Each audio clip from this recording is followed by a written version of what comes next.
membandingkan hasil otopsi ulang Brigadir J dengan keterangan ex-Kapolres Jakarta Selatan. Simak 3 poin ini. Alih-alih memberikan fakta baru, hasil otopsi ulang jenazah Brigadir J yang diumumkan kemarin justru mirip dengan keterangan mantan Kapolres Metro Jakarta Selatan, Kombes Pol Budi Herdi Susianto. Seperti diketahui, hasil otopsi ulang jenazah Brigadir J diumumkan oleh Perhimpunan Dokter Forensik Indonesia Senin 22 Agustus 2022. Ketua PDFI Ade Firmansyah mengatakan, pihaknya telah melakukan pemeriksaan forensik dengan sebaik-baiknya. Menurut dia, hal itu telah disampaikan ke Bareskrim Polri dan diharapkan bisa perkuat penyidikan kasus kematian Brigadir J.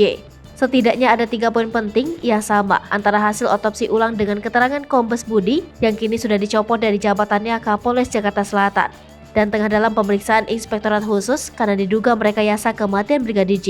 3 poin itu terkait luka di jari Brigadir J yang sempat menjadi perdebatan. Selain itu, keterangan soal jumlah peluru yang bersarang dan kesimpulan tentang tidak adanya penganiayaan juga sama.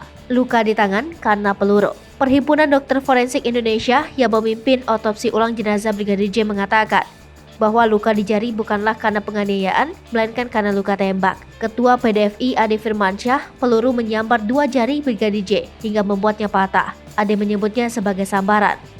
Ade menjelaskan bahwa 1 butir peluru diduga menyambar dan tembus tepat di sela-sela kedua jarinya.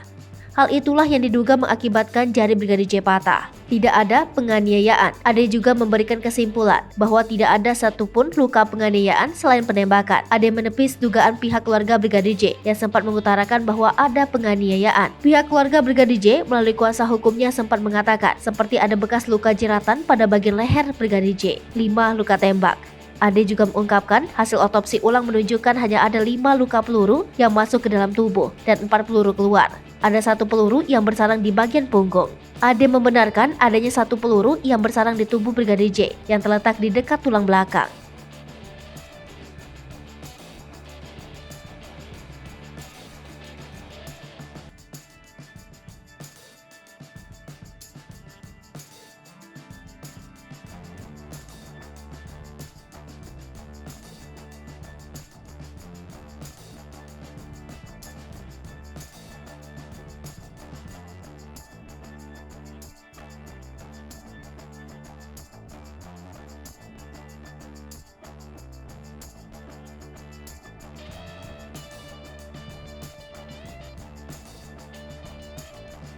Hai pemirsa Sri Popo TV, jangan lupa komen, like, dan subscribe, serta tonton terus berita-berita terupdate lainnya